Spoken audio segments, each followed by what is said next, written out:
fun. Okay. Good run. Thank you. All right. We are on the record. Let's start with appearances from the prosecution. Yes, Your Honor. Good morning. My name is Carter Squirrel, and I have the pleasure of being joined at council table by my colleagues, Ms. Deep Nguyen. Good morning, Your Honors. Good morning. And Mr. Matthew Key. Good morning, Your Honor. Good morning. Collectively, we represent the state of Midlands in today's matter. We will also be joined by investigator Taryn Rivera. Good morning, Your Honor. Good morning. At this time, we would like to designate investigator Rivera as the state's party representative. So designated. Would Your Honor like appearances from the defense before we proceed with pretrial matters? Yes, let's do appearances from the defense. Good morning, Your Honor. My name is Anna Kim, and I'm joined today by my co-counsel, Miss Alicia Carter. Good morning, Your Honor. Good morning. And Mr. Fadil Adeta. Good morning. Good morning. Together we represent the defense in today's case, and our defendant is Miss Charlie Martin. Good morning, Your Honor. Good morning. All right, any pretrial matters from the prosecution? Yes, Your Honor. The state has prepared a bench book of several relevant documents in today's case. This includes the pretrial order, stipulation, relevant Midlands case law, and the indictment. Opposing counsel has seen and approved this bench book before today's trial. At this time, may my co-counsel approach to tender? Amen. Next, Your Honor, we would like to invoke Rules 603 and 615. These are the constructive swearing-in and sequestration of all witnesses barring the party representatives. They are invoked. Next, Your Honor, since we have never had the privilege of appearing in your courtroom before, we'd like to inquire about some of your preferences. First, may attorneys stray freely about the well? You may. Next, when attorneys are approaching opposing counsel, the witness, and the bench, should we ask for permission? Ask for permission to approach opposing witnesses and the bench. Yes, Your Honor. Next, when an objection is sustained, should we assume that the offending testimony is stricken, or should we move to strike? If you want it stricken, you need to move to strike. Yes, Your Honor. And finally, when presenting evidence to the court, would Your Honor like a courtesy copy? Yes, please. Next, Your Honor, we'd like to turn this court's attention to the indictment, which has been filed by the state. All right.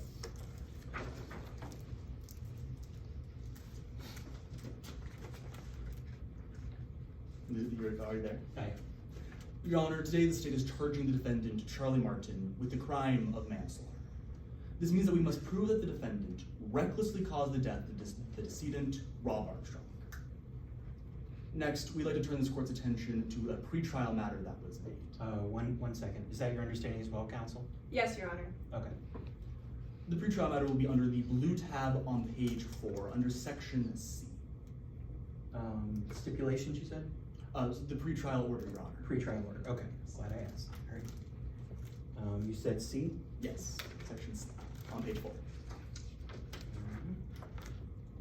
And there? In this motion in limine, the Honorable Judge E.V. Lynn ruled the interrogations of both Charlie Martin and Riley Kay are not only admissible, but may be read onto the record during either party's case in chief. The state will be exercising this right throughout today's proceedings. Understood. Is that your understanding of the pretrial order as well, defense counsel? No, Your Honor, this pretrial motion does not say that these interrogations are admissible. In fact, it says that they are still subject to evidentiary matters besides lack of foundation. If I may make a clarification, Your Honor. Yes, please. They are admissible under the United States Constitution. It is our understanding that, yes, they still might be objected to under the Midlands Rules of Evidence. Okay, that's noted. Thank you, counsel. And finally, Your Honor, we'd like to direct this court's attention to a relevant piece of Midlands case law. That'll be in the front of the bench book, under the dark green tab. It'll be on page 2, under the case name State v. Bernardi. Let us know when you're there.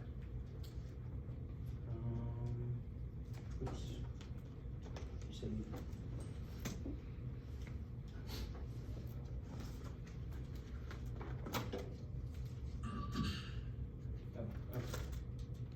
All right, I'm there.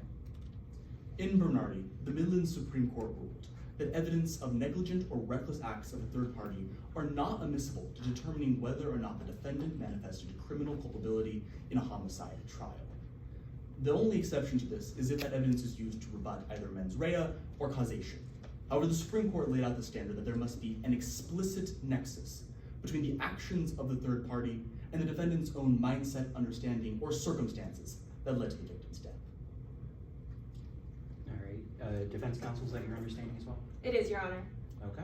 With that, the state is ready to proceed, Your Honor. Any pretrial matters from the defense? Yes, Your Honor. In this jurisdiction, there are a few rules that require us to offer notice to the prosecution before offering certain types of character evidence. I have a form here that satisfies that notice requirement. Opposing counsel has seen and signed it. May I approach and tender? You may.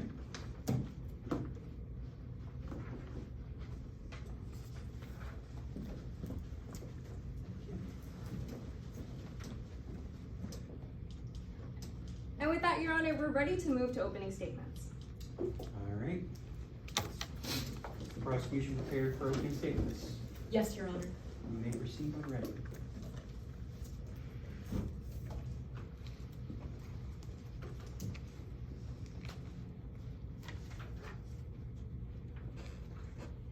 Your Honor, opposing counsel, members of the jury, may it please the court. She made a choice that cost a life.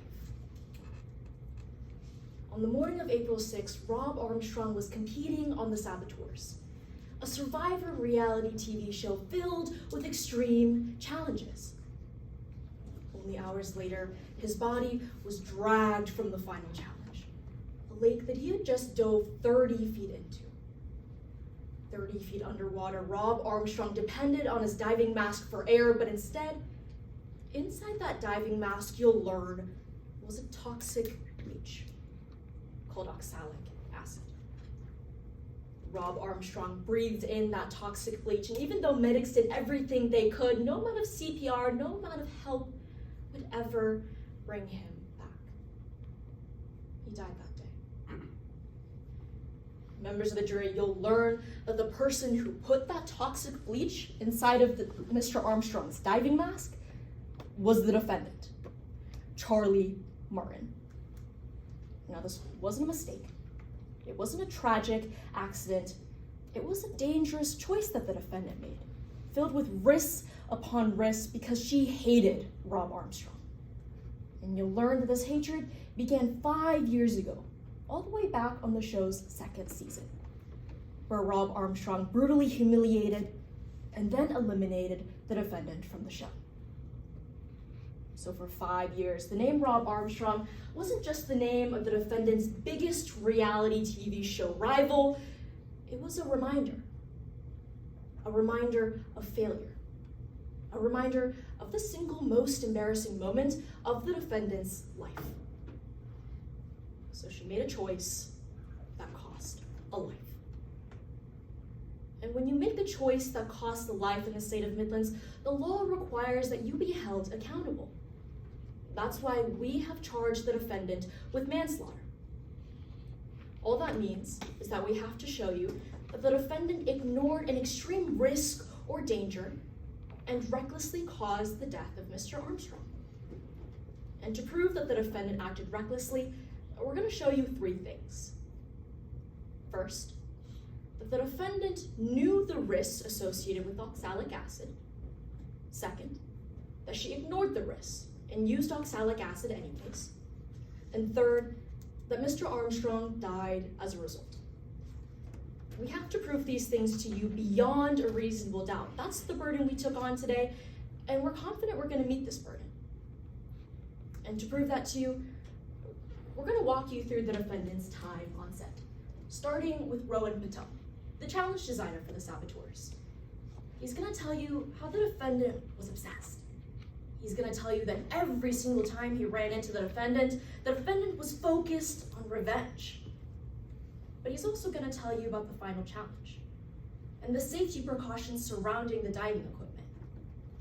He's going to tell you that the morning of that final challenge, he saw the defendant touching Mr. Armstrong's diving equipment, something that she was never supposed to be doing. So when Mr. Armstrong passed away, Dr. Atlas Hartley, a forensic examiner, looked into exactly what happened to Mr. Armstrong.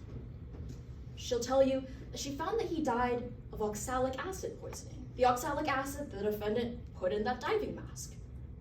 She's going to tell you how dangerous oxalic acid is and just how poisonous it is for the body. Now, members of the jury, how do we know that the defendant put oxalic acid in Mr. Armstrong's diving mask? Well, the defendant herself admitted to it. You'll hear that from Taryn Rivera, an FBI agent who was undercover on the set of The Saboteurs. He's gonna tell you that every single time he ran into the defendant and Mr. Armstrong, well, they were just at each other's throats. He's also gonna tell you about his investigation and how that pointed him to oxalic acid. He's gonna tell you about a label for oxalic acid, something that the defendant actually read. The defendant read this label, filled with warnings upon warnings, and still decided to put oxalic acid in Mr. Armstrong's diving mask anyways. She made a choice that cost a life. Now, members of the jury, you must not allow the defendant to get away with the death of an innocent man. That's why, at the end of today's trial, my co-counsel, Mr. Matthew Key, will come up here and ask that you find the defendant guilty. Thank you. Thank you, counsel.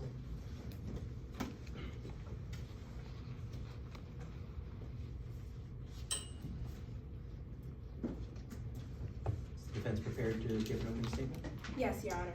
You may proceed with it.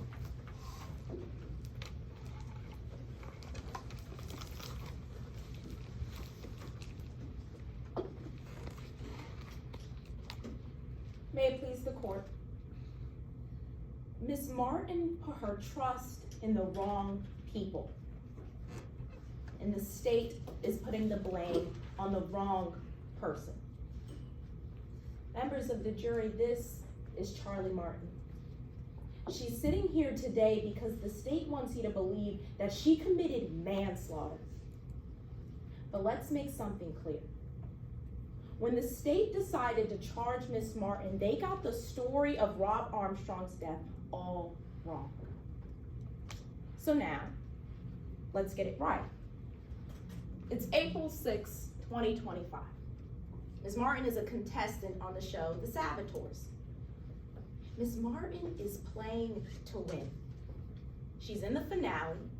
She has an opportunity to win the game.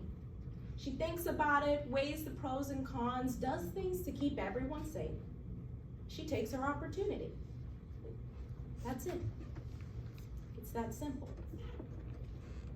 But today, the state will try to convince you that Ms. Martin was a careless, reckless person. Now, as the judge will instruct you, a charge of manslaughter has two major parts. The state has to prove to you that Ms. Martin's actions caused Rob Armstrong's death, and that when she put that chemical in Mr. Armstrong's mask, she didn't care if it could kill him, that she was being reckless.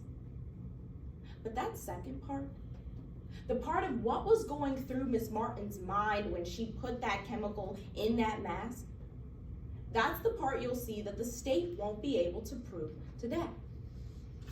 That's why they spent all that time talking to you about how Ms. Martin was humiliated by Mr. Armstrong and how she hated him.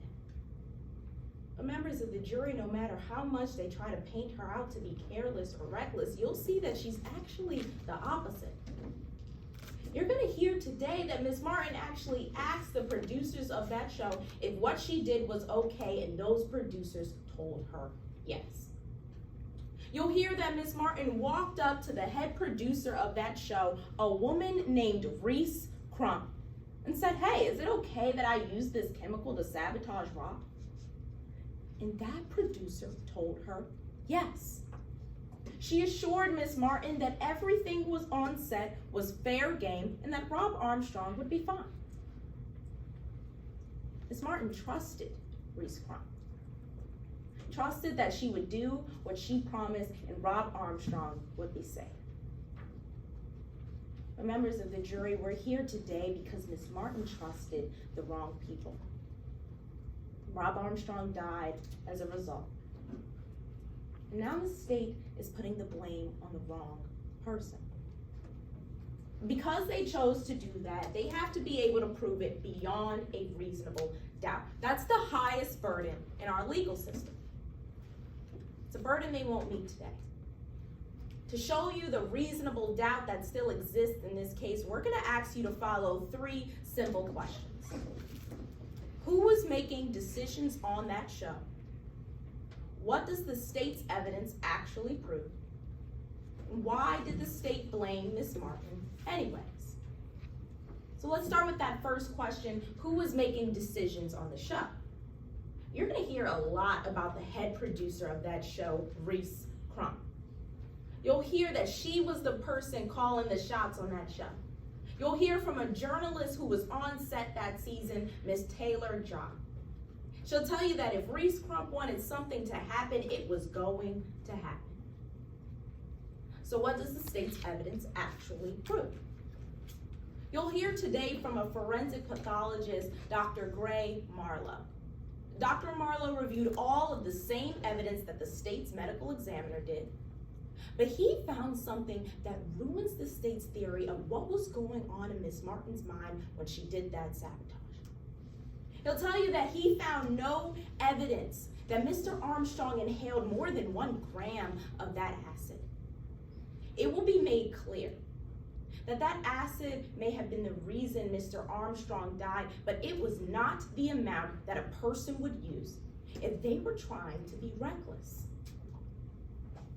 So why did the state blame Miss Martin anyway? You're gonna hear from Miss Martin herself. She's gonna take that stand even when she doesn't have to and tell you exactly why she followed through with that sabotage. She'll tell you that it was never her intention to hurt Mr. Armstrong, that she just wanted to win the game. Members of the jury, at the end of this trial, you'll see that Miss Martin, she's not a careless person. She's not a reckless person. She's not the villain in today's case.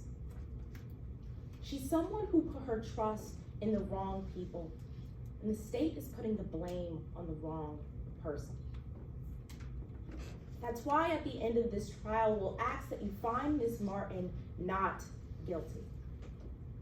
Thank you.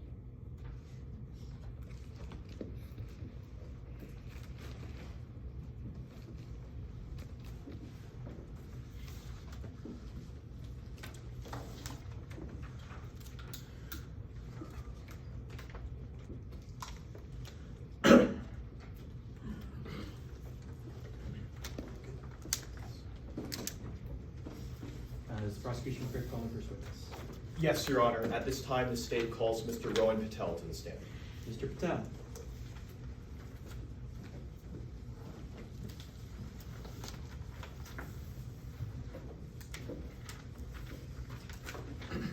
Permission to proceed? Yes, please.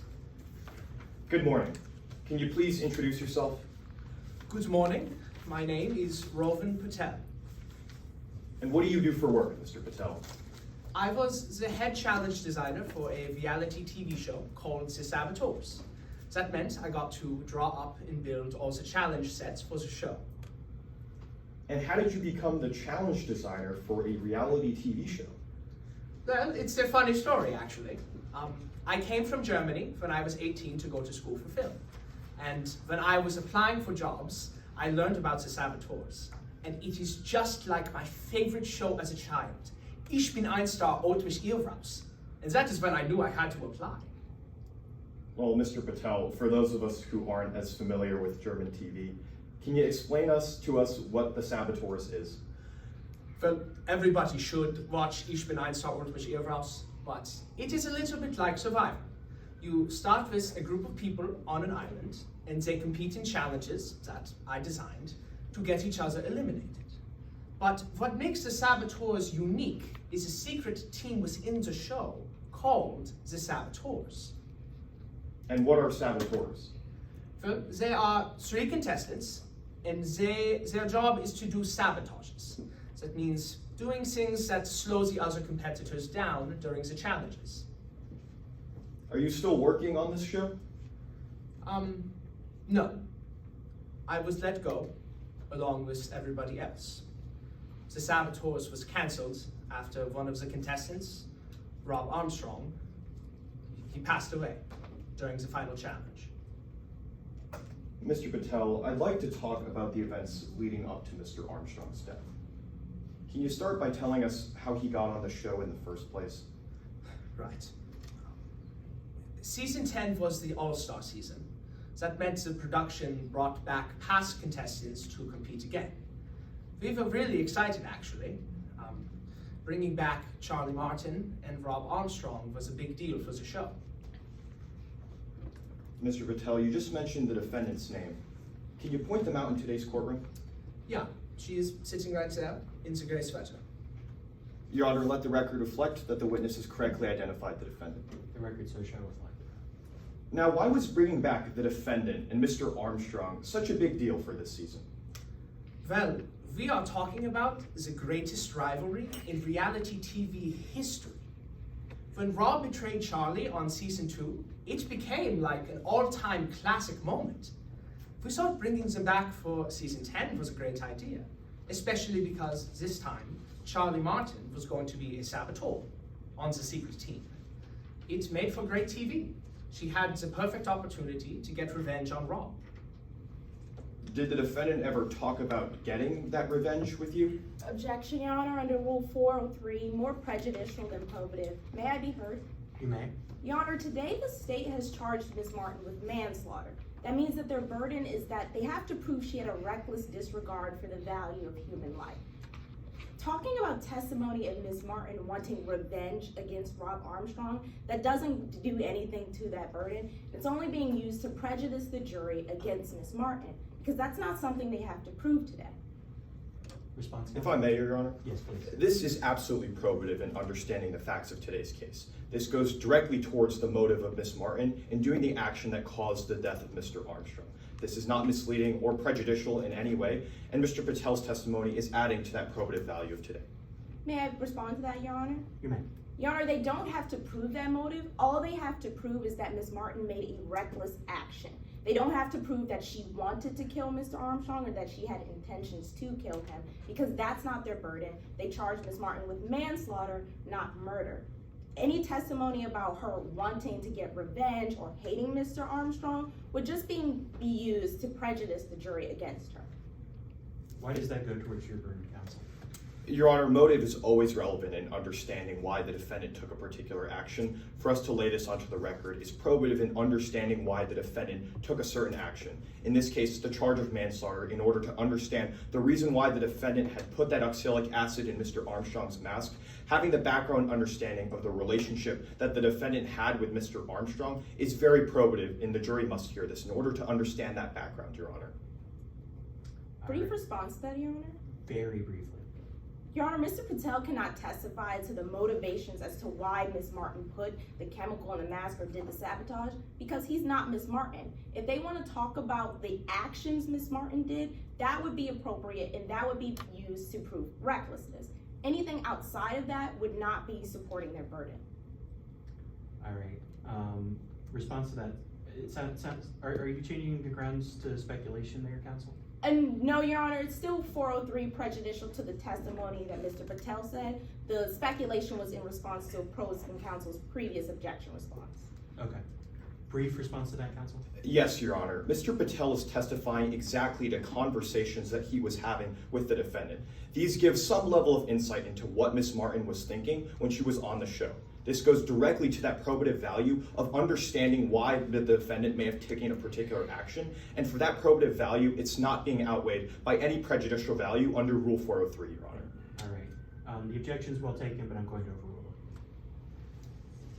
it. Mr. Patel, I'll repeat my question. Did the defendant ever talk to you about getting that revenge on Mr. Armstrong? Yeah, she did. I spoke to contestants very often. It's part of my job. But Charlie would speak to me about Rob very often, like every single time. We would be having an unrelated conversation, and Charlie would start complaining about something Rob did or said, and how she wanted revenge. Well, I'd like to move and talk about your role in season 10. Can you tell us what kind of challenges you designed? Yeah, I designed all kinds of stuff. We did mazes, trivia, eating challenges. There was one where the contestants had to face a fear of theirs. I liked that one. All things that would be entertaining to watch on TV. Mr. Patel, I know this might be a little bit hard to talk about, But can you tell us about the challenge on the day Mr. Armstrong passed away? Yeah. It was an obstacle course. It had mud pits, rope falls, balance beams. And then the contestants had to do a 30-foot dive into the lagoon on set. And what happened the day that challenge was run? Well, for the most part, everything was normal. I held all my safety meetings, I checked up on the contestants, just ran around getting everything ready for the shoot. But after the contestants dove into the water, everything went wrong. What happened when the contestants dove into the water? Something happened to Rob. At first, he was swimming fine, but all of a sudden, he kind of just stopped. By the time we realized something was wrong, it was too late. He died. It was really bad. I'm very sorry you had to see that, Mr. Patel. But if it's all right with you, I'd like to take a step back. Can you tell us about what happened the morning of Mr. Armstrong's death? I was working. I had gone to check on Charlie and the producer because they were supposed to be doing the sabotage. It was a challenge. But when I got there, I saw Charlie alone at the equipment locker, and she was holding Rob's diving equipment. Mr. Patel, was the defendant supposed to be holding Mr. Armstrong's diving equipment? Absolutely not. On the show, saboteurs are never supposed to touch the equipment. Even it's all part of our safety protocols. On the show, we make it look like the contestant does the sabotage, but the producer always does it in real life. Well then, I want to be clear, Mr. Patel. Was there a producer with the defendant? No. And the cameras were not rolling either. It was just Charlie and Rob's diving equipment.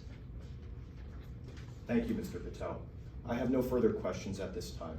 However, I will be reading an excerpt of the defendant's interrogation onto the record pursuant to motions in limine letter C. No further foundation is necessary in order to do so. Okay. And for reference of opposing counsel, I'll be referring to line 192.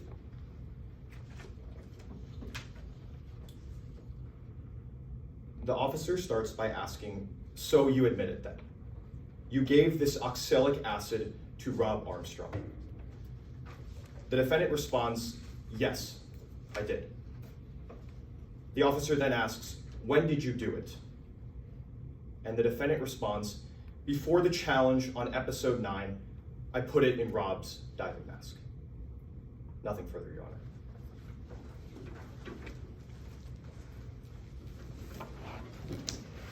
Cross-examination. Yes, Your Honor, before I begin, the defense offers Exhibit 12 into evidence. Per stipulation 10, all objections have been waived. Is that right, counsel? Yes, Your Honor, that is our understanding. All right, it's admitted. May I approach the bench with a copy? You may. I'm approaching opposing counsel. Approaching the bench.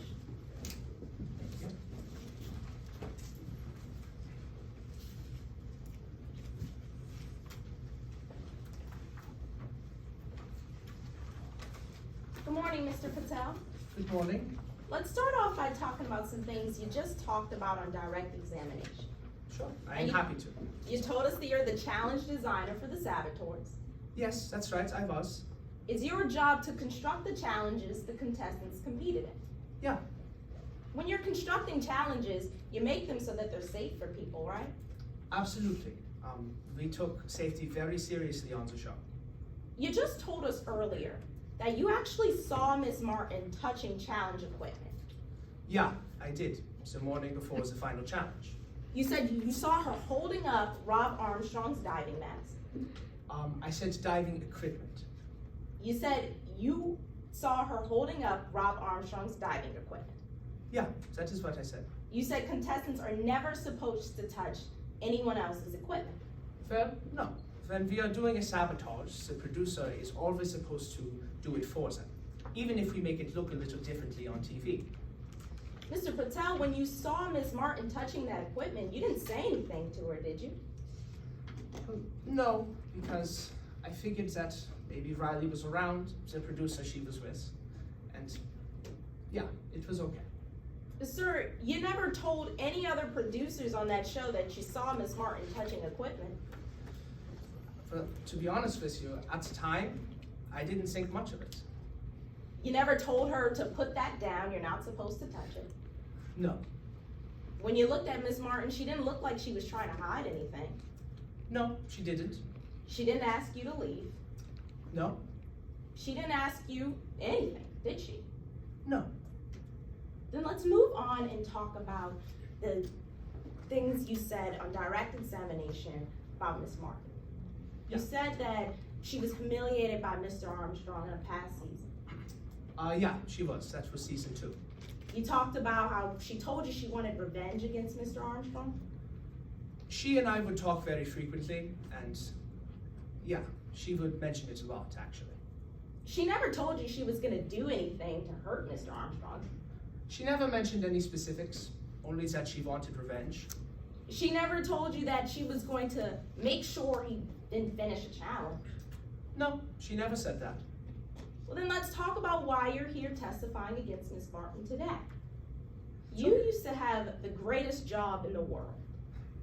I would certainly say so. I loved my time on the Saboteurs.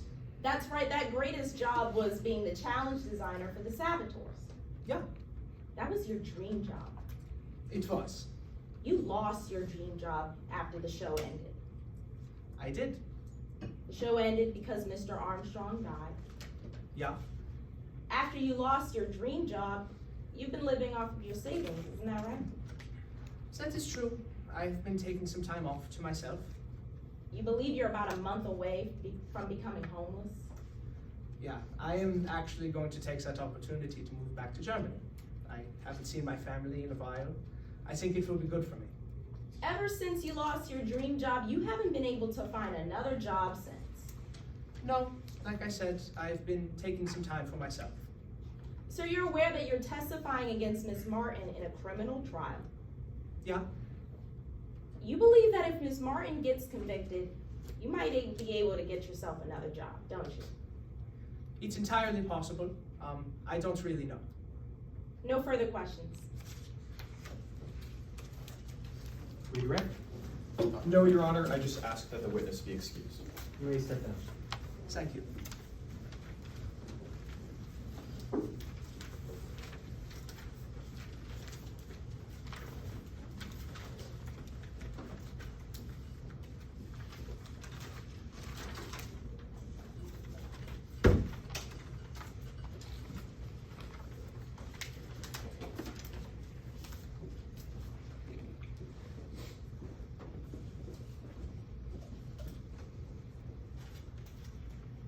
Prosecution, prepared to call the next witness. Yes, Your Honor. The state calls Dr. Atlas Hartley to the stand. Dr. Hartley. A moment of course indulgence to set up the demonstrator as well. Please.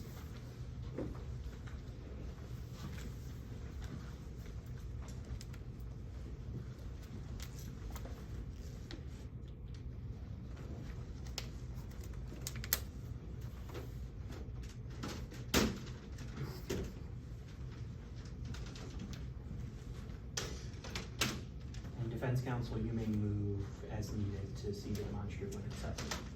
Yes, Your Honor. Permission to proceed, Your Honor. You may. Good morning. Could you please introduce yourself to the court? Hi, I'm Dr. Atlas Hartley. What do you do for a living, Dr. Hartley? I'm the Charlotte County Chief Medical Examiner. How did you get into that line of work? Well, growing up, I absolutely loved NCIS, so studying forensic science was a no-brainer. I got my MD from the University of South Florida and then decided to escape the heat and move here to Midlands, where I've been working as a forensic pathologist for over a decade now. I got promoted to chief back in 2021. Dr. Hartley, I have to admit I'm also a bit of an NCIS fan, so you gotta tell me. Is being a chief medical examiner like what we see on TV? Not exactly, but you definitely get some interesting cases. I typically work with law enforcement to determine the cause of death of any incident, and that's actually why I'm here today. I was called in to determine the cause of death of Mr. Rob Armstrong. Could you walk the jury through the process of determining Mr. Armstrong's cause of death? Of course. First, I performed an autopsy on Mr. Armstrong's body, and then I conducted a toxicological analysis. I did both using standard techniques, all of which are peer-reviewed, and considered the gold standard in my field. What materials did you review for your conclusions in today's case? First, I reviewed the video footage notes from Mr. Armstrong's dive, and I also examined the mask that he wore during his dive, his past medical records, and I spoke with his personal physician in order to come to my conclusions. Were these materials sufficient for your conclusions? Yes, they were. And did you reliably apply your method and materials to the facts in today's case? Of course. Now, Dr. Hartley, I'm going to start with your examination of Mr. Armstrong. What did your autopsy show? I found small burns along Mr. Armstrong's nose, as well as inside and around his mouth. I also noted that parts of his lungs appeared mildly red, as if they were raw. These signs are all consistent with the inhalation of a chemical irritant. What did your tox analysis show? After testing Mr. Armstrong's blood and irritated tissue, I actually found elevated levels of a chemical called oxalic acid, more commonly known as wood bleach, in his system. Dr. Hartley, you said you found elevated levels. How much oxalic acid would you normally find in the human body? Typically, you'd expect to find about 5 micrograms for every 1 gram of body tissue in a normal body. However, in Mr. Armstrong's body, I found 6 times that acceptable amount in his kidneys, 8 times that acceptable amount in his lungs, and then 11 times that acceptable amount in his mouth. Now, based on your autopsy and the tox report you performed, what was Mr. Armstrong's cause of death? Mr. Armstrong died from drowning induced by hypoxia. This hypoxia was triggered by the inhalation of oxalic acid. Dr. Hartley, it's been a sec since high school biology. Could you explain what hypoxia is? Of course. Hypoxia just means that your body isn't getting enough oxygen. Your body, and especially your brain and muscles, need oxygen the way that a car needs fuel. When somebody becomes hypoxic, it means that their body isn't getting enough of this fuel in the form of oxygen, causing them to slow down and struggle, kind of like a car running on empty. I want to turn to your second part of your conclusion, the oxalic acid you mentioned. How could it have caused Mr. Armstrong's hypoxia? Oxalic acid messes with how your body moves around oxygen. To go back to that car analogy, it's like your car still has fuel in it, but someone pours sugar in your tank and clogs your fuel lines. That clogging damages your blood and your kidneys, which are both key for circulating oxygen. This results in your tissues not getting enough oxygen, and your body starts to shut down. Dr. Hartley, do you have any idea how oxalic acid ended up in Mr. Armstrong's system? Actually, I do. I was informed by the detective that 2 to 3 scoops of oxalic acid were added to Mr. Armstrong's diving mask. This confirmed my findings. So, Dr. Hartley, you said that oxalic acid resulted in hypoxia and ultimately Mr. Armstrong's death. Why was oxalic acid so deadly in Mr. Armstrong's case? Oxalic acid was so deadly to Mr. Armstrong specifically for 2 key reasons: the chemical itself and the circumstances in which it was administered. Let's break down those reasons, starting with the chemical. Would you recognize a label for oxalic acid if I were to present it to you? Absolutely. Your Honor, let the record reflect I'm sure an opposing counsel what has been previously marked as Exhibit 13. Permission to approach the bench and the witness, Your Honor. Granted. Courtesy copy. Thank you. Thank you. So, Dr. Hartley, what did I just hand you? This is a label of oxalic acid that I reviewed. Would you say it's fair and accurate? Seems so. Have any changes or alterations been made? No. Your Honor, at this time, the state moves to enter Exhibit 13 into evidence, knowing that as per stipulation 10, all objections have been waived. Is that right, counsel? Yes, Your Honor, that's correct. And also pursuant to stipulation 25, The actual dimensions of the label when laid flat are 7.5 by 3 inches, which is a little bit smaller than what's in the exhibit, but we have no objections to the exhibit being shown. All right, noted. Your Honor, permission for the witness to sit down and make use of her demonstrative. She may.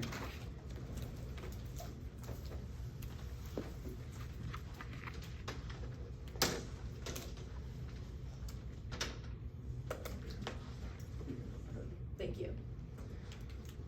So, doctor, what does this label tell us about the dangers of oxalic acid? Immediately, on the front right here, you can see some very clear warning signs. This label warns that oxalic acid is harmful if swallowed or inhaled, and to not make any contact with the skin. Additionally, at the top right here in bright bold font, this label says that this product is 99.6% pure, meaning that this is highly concentrated and very powerful stuff. Now, what about the back of this label? What does that tell us? Objection, Your Honor, to 702 under case law Kane Software versus Mars Investigations. May I be heard? You may.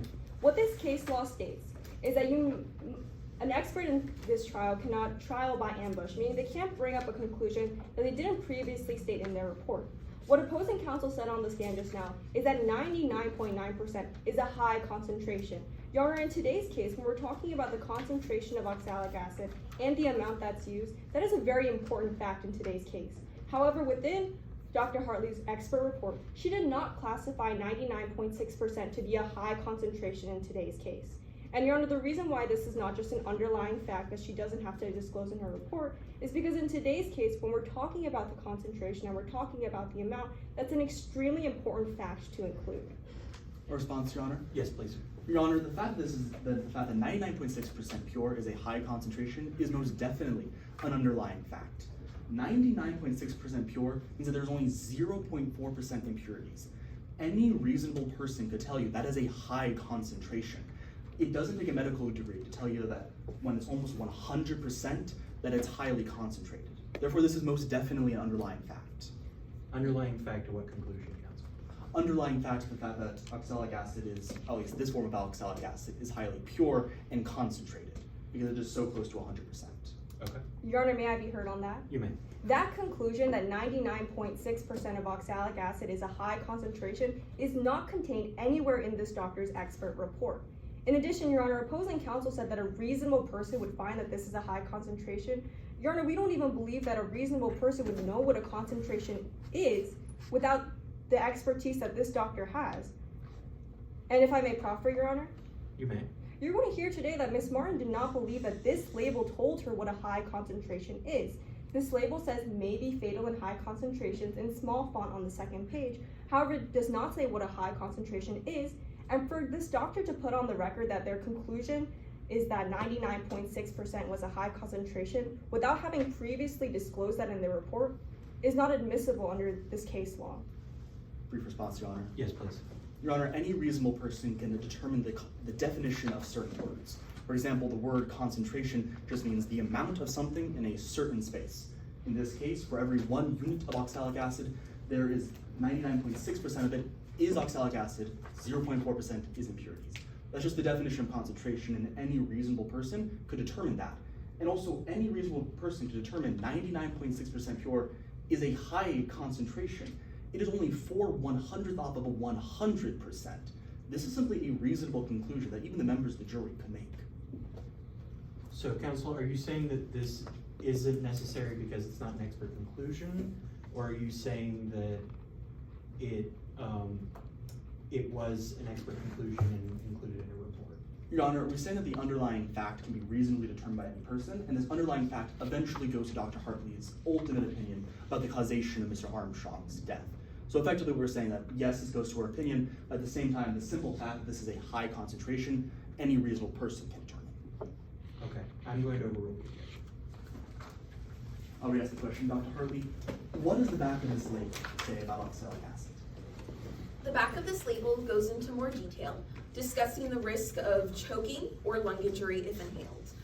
Most importantly, however, is at the very top of this label, where it warns that oxalic acid may be corrosive, toxic, or fatal at high concentrations.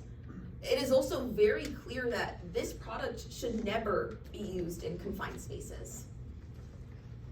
Dr. Hartley, exactly how much oxalic acid is dangerous for a person to inhale? Exposure to just 1 gram of oxalic acid is enough to produce medically dangerous side effects. To put that into perspective, this label here says that 1 gram is 1 scoop. And to go back to what I mentioned earlier, from what the detective told me, that means that Mr. Armstrong was exposed to double the amount that is medically dangerous. Objection, Your Honor, under the same grounds to Kane Software versus Mars investigation. May I be heard? You may.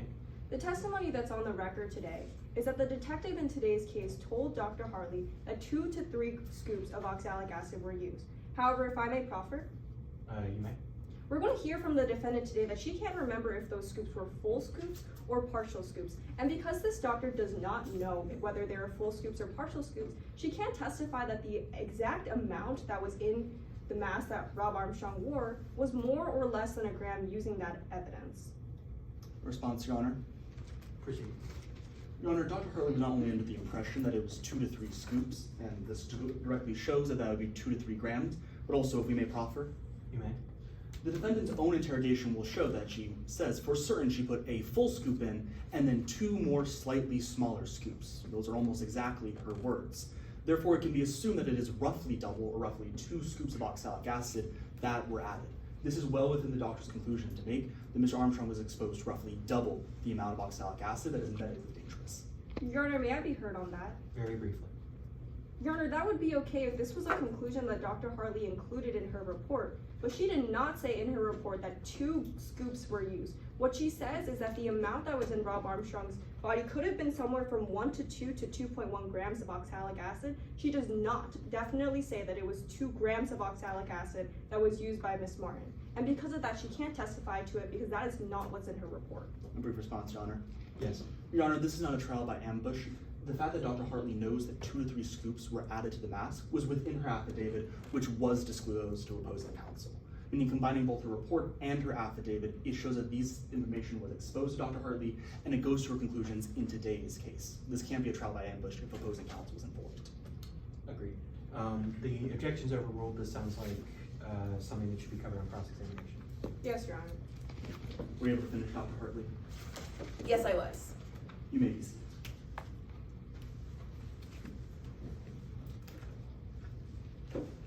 Now, Dr. Hartley, I want to turn to that second reason you mentioned, the circumstances.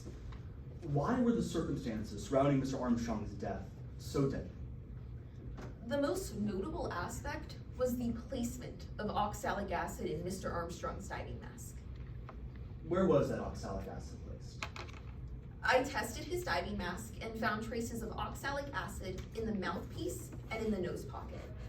This is extremely important because those are the only 2 places where Mr. Armstrong could take in oxygen while underwater, meaning that throughout the duration of his entire dive, he was breathing in this deadly chemical over and over again. Ultimately, Dr. Hartley, what was your conclusion to today's case? The addition of oxalic acid to Mr. Armstrong's diving mask led him to drown and ultimately die. Thank you, Dr. Hartley. We have no further questions at this time, Your Honor. Would opposing counsel like us to take down the demonstrative? They can leave it up, Your Honor. Okay.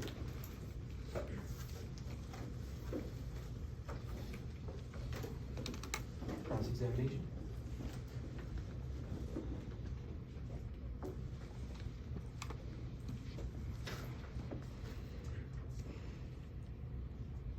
Good morning, Dr. Hartley. Good morning.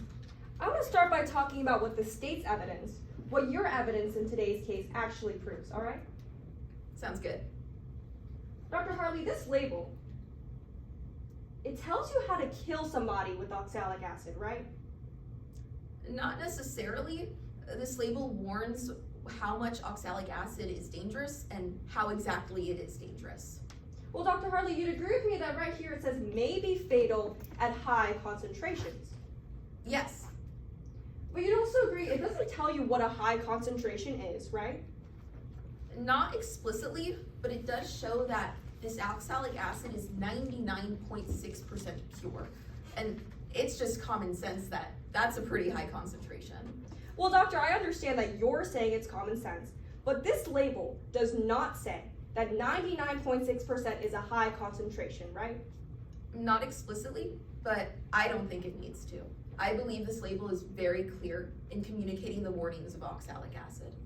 Doctor, you just said not explicitly, but you'd agree with me that the words a high concentration is 99.6% are not on this label. No. So I want to talk about the amount of oxalic acid that we're dealing with in today's case.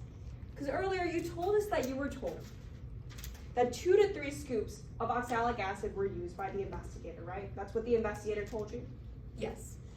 When the investigator told you that 2 to 3 scoops were used, you never asked them if they were full scoops or partial scoops, right? No, that was all the information I was given. That's right, that was all the information you were given, and they never told you if it was full scoops or partial scoops, right? No. So doctor, as you sit on the stand today, you can't tell us if Miss Martin used 2 to 3 full scoops or 2 to 3 partial scoops. No, I can't tell you whether the scoops were full or partial, but based on all my other findings, I can't tell you that the amount Mr. Armstrong was exposed to was medically dangerous based on the concentration I found in his kidneys, lungs, and mouth. Well, doctor, you'd agree that a scoop in today's case that we're dealing with, it measures out 1 gram. Yes. So I want to draw a hypothetical for you. If you took a 1 gram scoop and filled it about halfway, you'd have about half a gram, right? Yes. If you took a 1 gram scoop and filled it about a quarter of the way, you'd have a quarter of a gram, right? Yes. If you did that 3 times, you'd still have less than a gram of oxalic acid, right? You would, but like I said earlier, that wasn't the only conclusion I used to come to my findings. I found high concentrations within Mr. Armstrong's kidneys, tissues, and blood that showed he inhaled from 1.2 to 2.1 grams of oxalic acid. Doctor, we'll talk about your findings in a second, but that's a yes to my question. If you took about a quarter of the way 3 times, that'd be less than a gram of oxalic acid, right? Yes. So let's talk about what you used in today's case. Doctor, you told us earlier that you conducted an autopsy, right? Yes. That autopsy report, it told you that Rob Armstrong had burns in his mouth and his lungs, right? Yes, as well as around his nose. That autopsy report did not tell you how much oxalic acid Miss Martin put in Rob Armstrong's mask. No. You also did a toxicology screening in today's case, right? Yes. The autopsy indicated that Mr. Armstrong did experience chemical burns, and that's actually why I conducted the tox analysis, to determine what that chemical was and how much Mr. Armstrong actually inhaled. That toxicology report, it told you that Rob Armstrong had elevated levels of oxalic acid in his blood, right? Yes. That toxicology report, it did not tell you how much oxalic acid Miss Martin put in Rob Armstrong's mask, did it? No.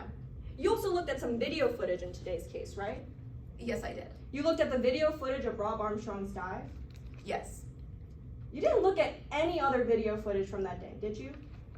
No, I didn't have any other video footage available to me. That's right, Dr. Harley. There was no other video footage available to you, right? That's what I just said. So when you looked at the dive footage, you saw that Rob Armstrong pulled off his mask, right? Yes.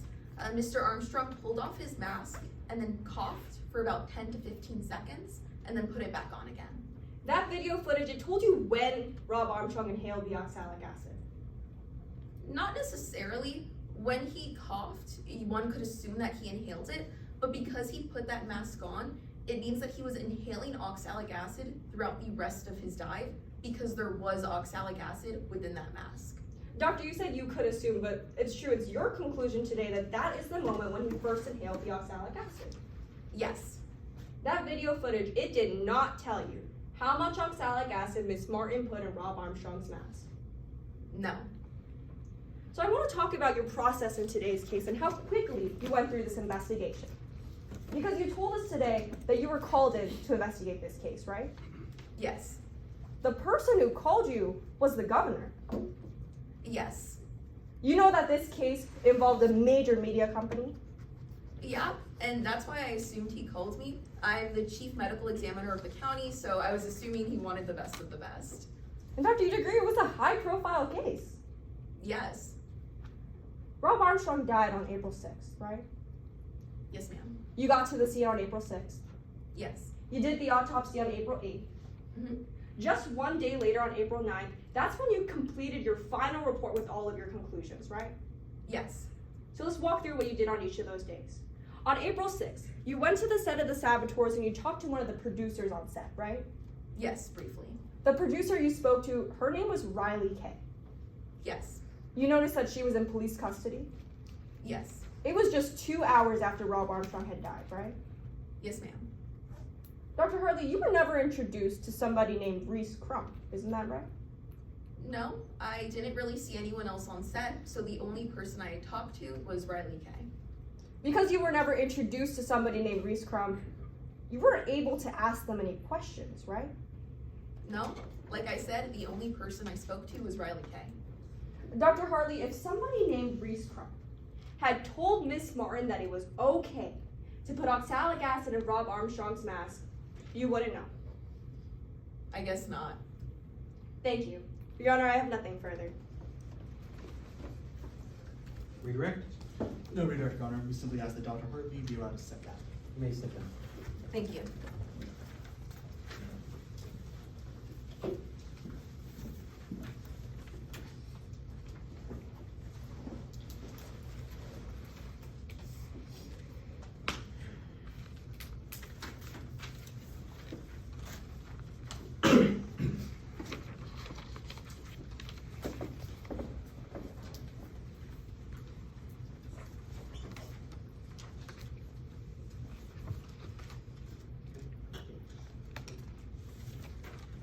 Prosecution prepared to call the last witness.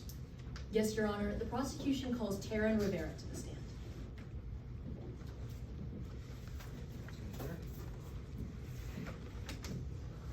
And a brief moment of the court's indulgence to set up a demonstrative. Please.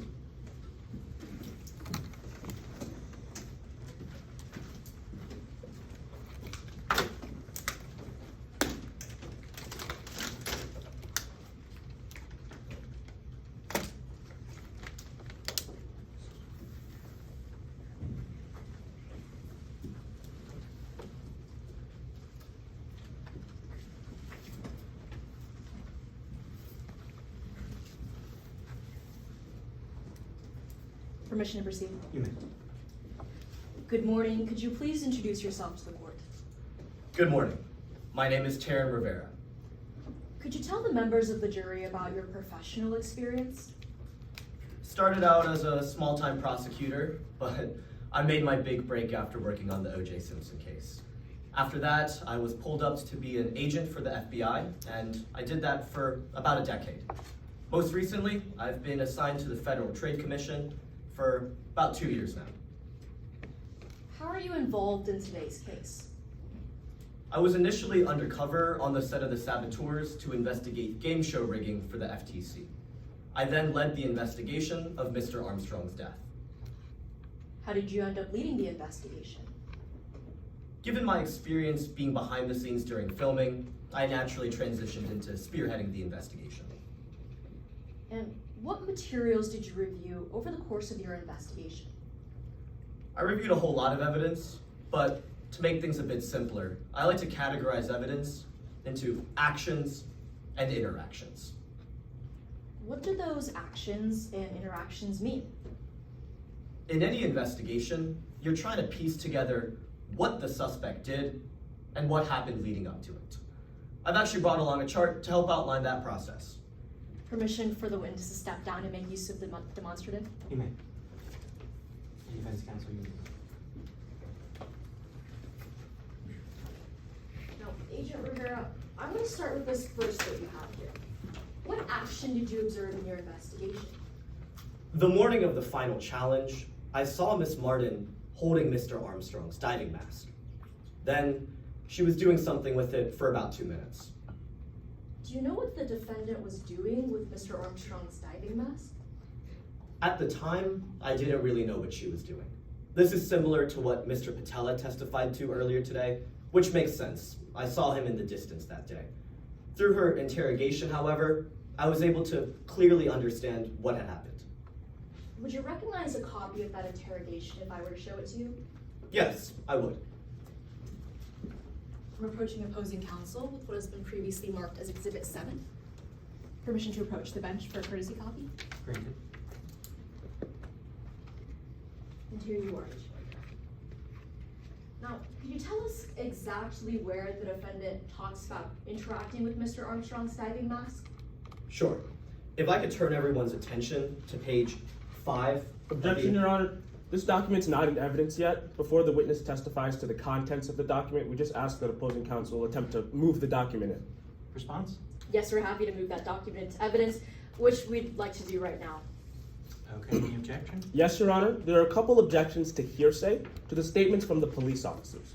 Your Honor, Exhibit 7 is a 14-page document that contains several questions and answers from the police officers and Ms. Martin.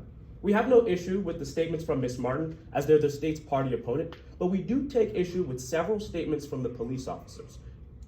Your Honor, before today's trial, we created a document that explicitly details all the page numbers and line numbers of all of the statements that we anticipated we'd take issue with. May I approach and hand you a copy of that document? You may.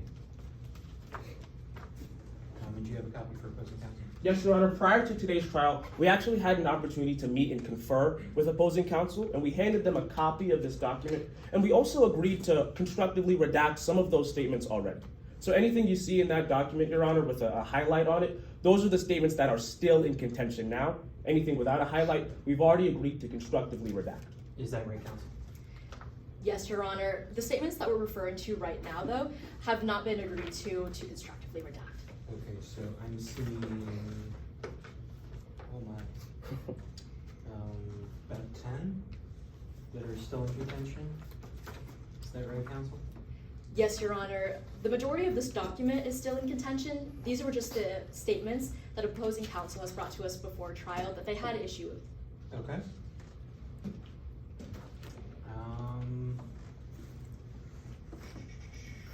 Your Honor, out of that 10, there's one statement that we could cross off the list. It's the one listed in line 195 to 196. That states that the acid was in Mr. Armstrong's bloodstream. The expert already testified, so we have no issue with that statement coming onto the record now.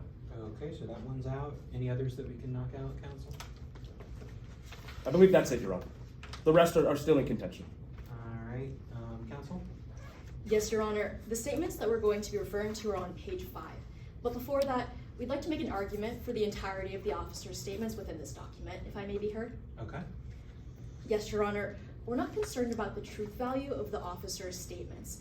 We're just concerned about the context that they give to Charlie Martin's answers. We're happy to provide a limiting instruction to the jury to not take any of the officer's statements for the truth of the matter asserted. Would that satisfy you, counsel? Would the instruction work?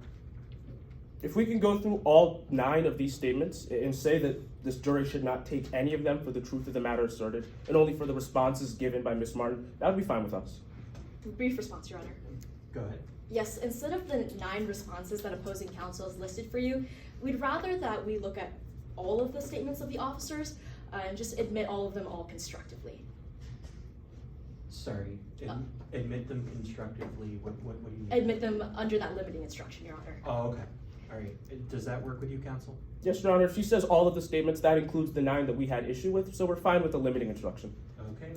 It's admitted with the limiting instruction. Yes, Your Honor. Now, Agent Rivera, I want to direct your attention back to this interrogation. It's fair and accurate? Yes. It hasn't changed the last time since you saw it? No.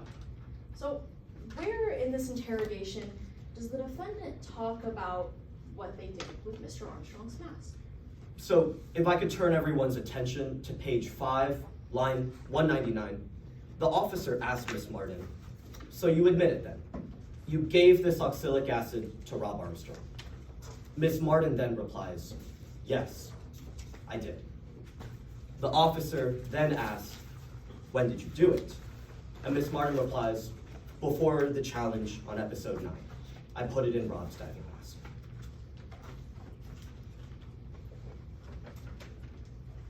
Now, why was this action important to your investigation? Well, you heard from Dr. Hartley herself today. Mr. Armstrong likely died because of oxalic acid. The defendant admitted to using the chemical that probably killed Mr. Armstrong. From this information, I was able to start gathering evidence. Now that we've covered the main actions surrounding your investigation, I want to move on to these interactions. What did you observe? I focused on Ms. Martin's interactions with Rob Armstrong and a label for oxalic acid. Well, I want to start with your time on set. Could you tell us the interactions you observed between Mr. Armstrong and the defendant? There's this one particular argument I remember. Ms. Martin and Rob Armstrong, they were just going back and forth. And then all of a sudden, Ms. Martin screams, "Enjoy these next few days. They'll be your last." Objection, Your Honor, under Rule 403, substantially more prejudicial than probative. May I be heard? You may. Your Honor, although we dealt with an issue similar to this earlier, this quote here from Ms. Martin takes it a step too far. Talking to Rob Armstrong on a TV show about his next days being his last is evidence of motive behind the actions Ms. Martin took. We already talked about how the jury will not be instructed to deliberate over motive. They're only going to talk about whether Ms. Martin took a reckless action. So to use these statements on the TV show Ms. Martin made to Rob Armstrong, they're only being used to prejudice the jury against Ms. Martin. Response, counsel? Yes, Your Honor. As per your previous ruling, it's extremely probative for the members of the jury to hear why Ms. Martin would take this action. Additionally, this is more probative, especially since this conversation happened only days before the death of Mr. Armstrong. May I respond? Briefly. We agree there is some probative value between how the defendant feels about the victim in this case. But the probative value behind her saying a statement on a reality TV show to Rob Armstrong talking about her potential motives doesn't go to the state's burden ultimately. It doesn't go to whether or not Ms. Martin actually took a reckless action or whether or not she was conscious of the risks that are involved in this case. The statement doesn't ultimately prove that point. Wouldn't someone who is willing to say things like they're going to kill someone later be much less likely to show due regard for their safety? Your Honor, that's a possible explanation for why someone would show disregard for another person's safety. But that's not exactly what the state has to prove today. They chose the lesser included charge of manslaughter. They chose to not have that element or that burden to prove any sort of motive or malice aforethought. They don't have to prove that today. The only reason they're offering this type of evidence here is to prejudice the jury against Ms. Martin. Your Honor, they can't cash in their chips and keep playing poker. They can't choose the lesser included charge and still try to add in that evidence of malice aforethought.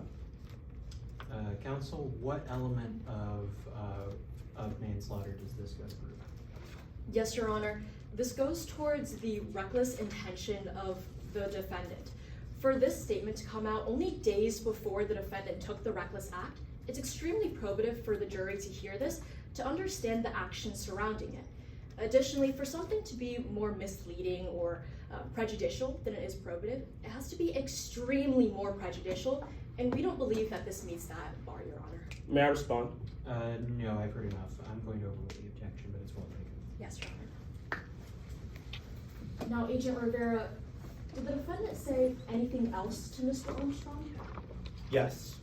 Ms. Martin then said, "I won't regret a thing when I hear you take your last breath." Did you see any cameras around during this argument? No, there were no cameras around. No audience for them to be acting up for.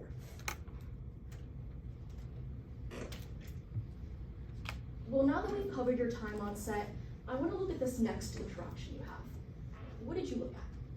When Ms. Martin told us that she used oxalic acid, the obvious next step of my investigation was to understand what that chemical even was. And how did you do that? I reviewed a label for a bottle of oxalic acid that was available on set. Would you recognize a copy of that label if I were to show it to you? Yes, I would.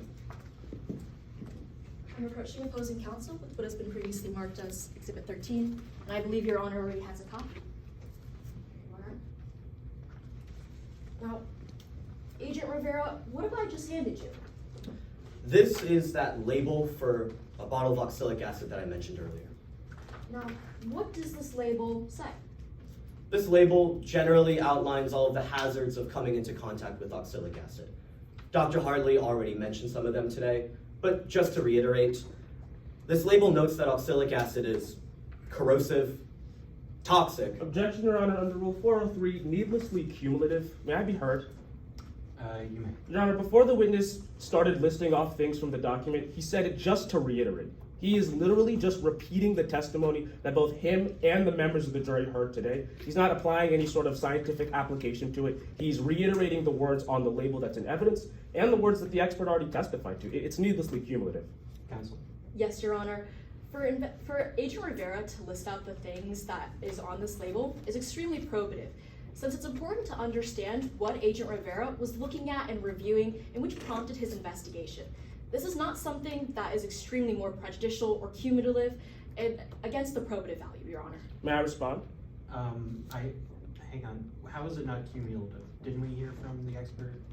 We saw her point out those sections of the label. Why isn't this needlessly cumulative? Yes, Your Honor, it's not needlessly cumulative because it's important for Agent Rivera and what he looked at in terms of his investigations. Why? Because it's important to understand what he looked at and the actions that prompted him after he looked at this label, Your Honor. Okay, what specifically did he do? You can proffer, like what actions specifically, because he saw this in the label, did he take as a result of it? Yes, Your Honor, the actions that he took after this was his investigation towards Miss Martin. He looked at the interrogation, he looked at evidence surrounding the show. After he looked at this label, it was clear to him about the dangers that oxalic acid is, especially after reviewing the interrogation that Miss Martin admitted to putting it in Mr. Armstrong's diving mask. May I respond? Yes. Your Honor, he doesn't need to reiterate every single warning on this label just to say, I looked at the label and it made me ask Miss Martin questions about it. That's the extent of this testimony. He doesn't need to repeat the things that are already on the record. I agree. Sustained. Motion to strike the portion of the answer where he was reading the warnings. No need. They've heard it already. Yes, Your Honor. Now, Agent Rivera, why was this label important to your investigation? Well, Miss Martin would later tell us in her interrogation that she read the front and back of the label. So it was important for me to understand what was exactly. Objection, Your Honor, under Rule 403, substantially more misleading. May I be heard? Yes. Your Honor, I'm objecting to the sentence, Miss Martin read the back of the label. That's misleading because it's just not what Miss Martin said. You have that interrogation in front of you. She did not say, I read the back of the label. She specifically says, I read the front of the label and I skimmed the back of the label. He's mischaracterizing the information Miss Martin gave him. Response, Your Honor. Very briefly. Yes, Your Honor. We believe that skimmed is just a synonym of read. We're happy to point you to where the interrogation says skimmed, but it's not something that's extremely more misleading than it is probative to say that the defendant read or skimmed this label. All right. Yeah. If you think it's an important distinction, counsel, that's a good topic for cross-examination. Yes, Your Honor. Overruled. Now, Agent Rivera, I'll ask you that one more time. Why was oxalic acid important to your investigation in terms of it? In her interrogation, Miss Martin told us that she looked at the front and back of the label, so it was important for me to understand that there were dangers communicated on that label. Now, given all of this information, what did you find with your investigation?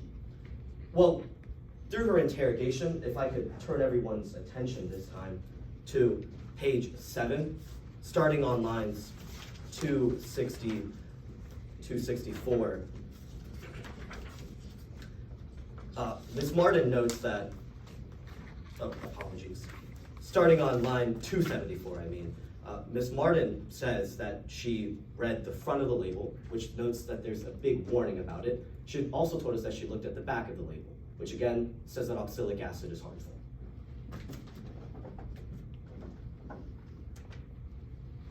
All right, Agent Rivera, how did all of this information help your investigation? Through the action of Ms. Martin putting oxalic acid in Rob Armstrong's mask and the surrounding interactions behind that decision, I was able to secure a warrant and then arrest Ms. Martin for the death of Rob Armstrong. Thank you, Agent Rivera. Your Honor, I have no further questions.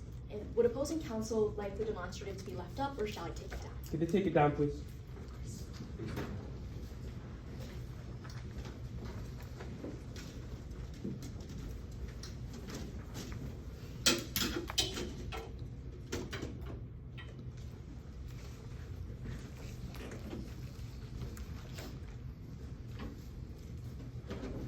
Cross-examination. Investigator Rivera, it's been 7 years since your last homicide case. That is true. I've been recently assigned to the FTC to investigate game show rigging, but while I was with the FBI, I did have numerous experience investigating homicide. That experience, it was 7 years ago, right? 7 years ago, but I'm confident in my skills. 7 years since you investigated a homicide. Yes, but like I said, all of that knowledge is still kept within my mind. 7 years since you collected evidence in a homicide case. Yes. Your involvement in this case, it comes from your bosses giving you permission to assist the police, right? Yes. So, like I said on direct examination, I started out my investigation of the saboteurs as a game show, for game show rigging. However, after the chaos of Mr. Armstrong's death, and upon finding that there may have been foul play involved, I got permission from my chief, and also I agreed, and I talked with the local police enforcement, and we agreed that I could lead the investigation. Let's break that down. After Rob Armstrong died, you got permission to assist the police, right? Assist the police, but again, I was pretty much leading the investigation. That's right, you convinced the police to let you do more and head the investigation. Not sure if convince is the right word. It was a pretty solid agreement between us, given my experience being behind the scenes. Is it your testimony today that you would not use the word convince to describe your interaction with the police? I did convince them, but like I said, it's not like they were reluctant or anything. That's a yes. The word you would use is that you convinced the police to let you be the head of the investigation. Yeah, we agreed to work together. You agreed after you convinced them? I guess so. You don't have to guess, sir. That's what you believe, right? Yes. Sir, you wanted to be head of this investigation because you felt the most familiar with the show The Saboteurs? Yeah, I was behind the scenes working as a backstage crew helper, so I was able to be pretty integrated into how everything worked with the show. Even though you felt the most familiar with the show, you were not the one investigating and asking questions to the crew members of the show? No. Like I said, we divvied up work between the police and I, and they handled some of the more groundwork case investigative elements. That's right, sir. You let the local police ask questions to all the crew members, right? Yes. So let's talk about those crew members and who was making decisions on that show. Sure. You were present on set when Rob Armstrong died, right? Yes, it was a chaotic day. It was kind of traumatizing to see it all unfold. When that moment happened, you saw somebody named Reese Crump, right? Yes, I believe she was the executive producer of the show. That's right, you recognized Reese Crump as the executive producer of The Saboteurs. Yes. As soon as Rob Armstrong died, you heard Reese Crump start screaming, right? Yes. Miss Crump, she wasn't asking people what had happened. No. She wasn't telling people, hey, go call Rob Armstrong's family, right? No. No, the first words out of Reese Crump's mouth is kill the cameras now. Yes, that is what she said. But given her job as the executive producer, I don't really blame her. Right after she said, kill the cameras now, she told people no one say a word about what you saw. Yes, and it was actually for that reason why we charged Reese Crump with obstructing justice and manipulating with evidence. That's a yes. Miss Crump said no one say a word about what you saw. Yes. Let's see if Miss Crump took her own advice. At some point in your investigation, you wanted to collect some footage from the saboteurs, right? Yes. You headed to a control room to find that footage. Yes. Before you could get into that room, you saw one of Miss Crump's employees blocking the door, stopping you from getting in. Yes. Objection, Your Honor. At this time to relevance, if I may be heard. You may. Yes, Your Honor. We don't believe that this line of questioning makes any more fact probable in this case. This case is about the actions of Charlie Martin. For opposing counsel to bring out the actions of executive producers, ones that aren't even directly related to the death of Mr. Armstrong, does not make any fact more or less probative in this case, Your Honor. Response to relevance? Your Honor, the point here is that those producers may have been related to the death of Rob Armstrong. Producers blocking the police from finding evidence makes it more likely that the producers have something to hide from the police. which means it makes it more likely that the producers might have said something to Miss Martin that was caught on camera, and that's why they don't want the police officers to see that footage. It's certainly relevant. Response, Your Honor. Very briefly. Yes, Your Honor. What opposing counsel has just elicited is entirely speculation. Everything that the producers have done, especially in this line of questioning, is not probative to the case, since it doesn't go directly to the action of the death of Mr. Armstrong. This is just about the film, this is just about the show. Nothing about this actually goes to the death of Mr. Armstrong. May I respond? Very briefly. If opposing counsel believes there's a different interpretation for the producers breaking the law, that goes to weight, not admissibility. She can explore those different interpretations on redirect or in her closing argument. But it is relevant that the producers were hiding evidence from the police officers. Agreed. Overruled. Yes, Your Honor.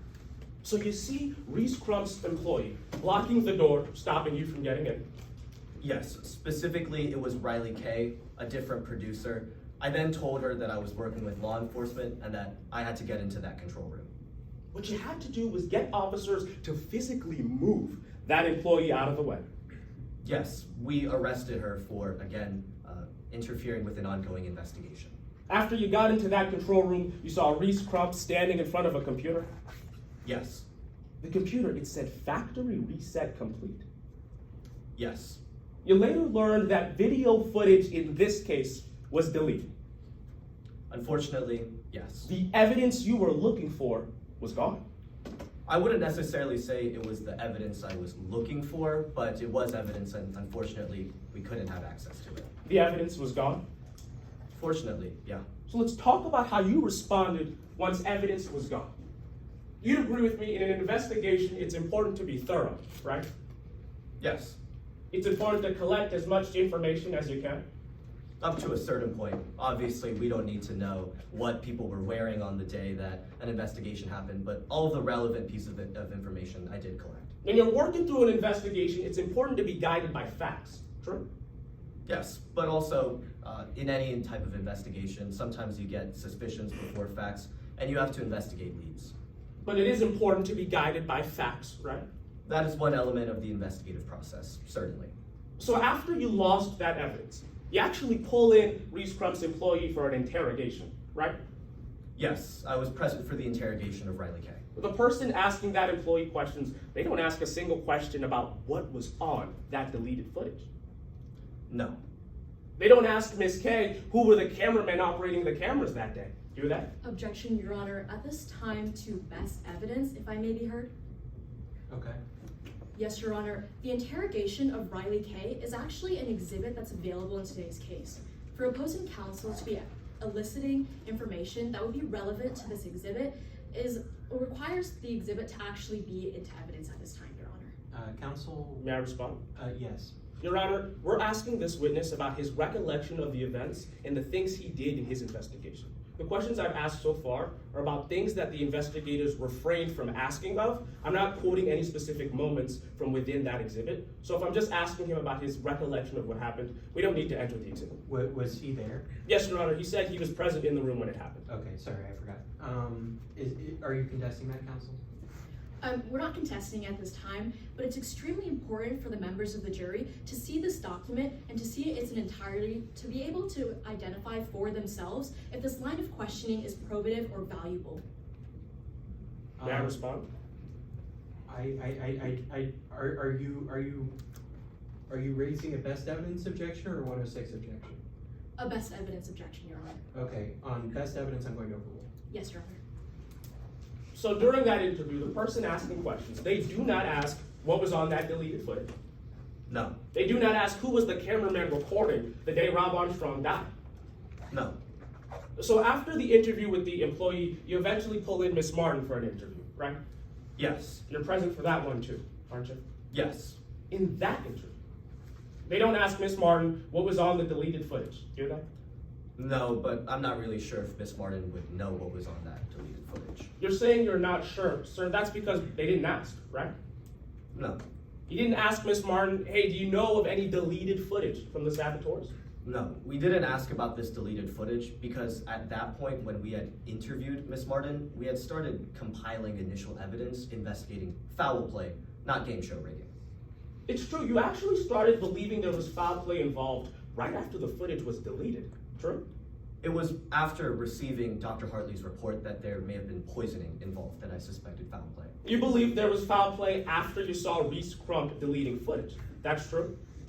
Yes, but again, that's foul play in the context of game show rigging for what I was initially investigating when I was on the set of The Saboteurs, not for foul play involving Miss Martin's action of putting oxalic acid in Rob Armstrong's Is it your action. testimony today that you didn't start thinking there was more to Rob Armstrong's death after you saw Reese Crump delete that footage? There definitely was. Everything involving that sort of encounter sort of raised my suspicions. But again, at that point, I was more so investigating game show rigging among the chaos of everything that happened. You're telling the members of the jury you were more investigating game show rigging right after Rob Armstrong died? That's what you're saying? Yes, again, that's initially what I was there for, to investigate game show rigging for the FTC. After receiving Dr. Hartley's report that poisoning may have been involved, that's when I suspected malicious foul play. All right, so after that footage was deleted, after you pull in Miss Martin for the interview, you don't even mention the fact that footage was deleted at all. No, we didn't find that we didn't find that relevant for Miss Martin's foul play involving the action she took against Rob Armstrong. That's a no. You didn't mention the deleted footage at all. No, we didn't find it relevant at the time. Eventually, you pull in Reese Crump herself for an interrogation. Yes, It's true, there are some witnesses in this case, they got plea deals from the government, right? some of them, yes. In exchange for information, they got less sentences, right? In exchange for their full cooperation with the state, yes. Reese Crump was not one of those witnesses, was she? No, but that wouldn't necessarily matter because unfortunately she died before trial today. But you did get to sit down with Miss Crump and ask her questions, true? Yes. When you were sitting with Miss Crump asking her questions, you didn't say, hey, if you give us some information, we'll lessen your sentence, did you? At the time, no. Based on what I had seen behind the scenes, it was mostly Riley Kay and Charlie Martin, so I didn't really see a need for Reese Crump to be a key player. You'd agree with me, Reese Crump is the show's executive producer, right? Executive producer, but that actually means she's kind of detached from everything. That's a yes, she's the executive producer, sir? Yeah, That's a yes, she was on set the day Rob Armstrong died? yes, She was committing a crime the day Rob Armstrong died. yes. So when you're sitting with Miss Crump, you don't say, hey, if you tell us what was on that footage, we'll shorten your amount of probation. No, again, we did not find it relevant at that time. To this day, you do not know what was on that footage. Fortunately, no. If that footage showed Miss Crump telling Miss Martin that it was okay to use oxalic acid, you wouldn't know. I wouldn't know, but again, in Miss Riley Kay's interrogation and Miss Martin's interrogation, nothing of any sort of that sort of context was mentioned. You just mentioned the two people you did not ask about the deleted footage. We didn't ask about the deleted footage, but we asked about oxalic acid, about who gave orders for what decisions were made regarding oxalic acid, and none of that came up. No questions about the footage. No questions about the footage. Nothing further. Redirect? Briefly, Your Honor.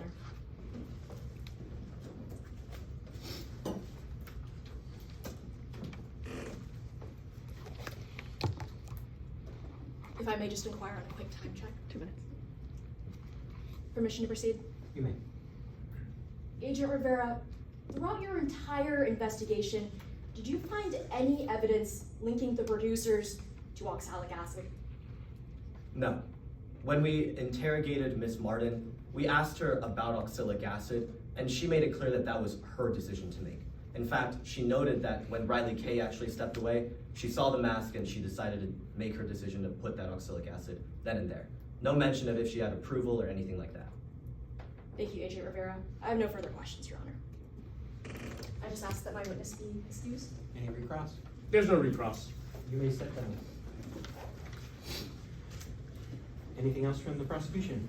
The state rests the case in chief, Your Honor. All right, timekeepers, any problem with a 5-minute recess? No problem. All right, we'll take a 5-minute recess. Yes, Your Honor.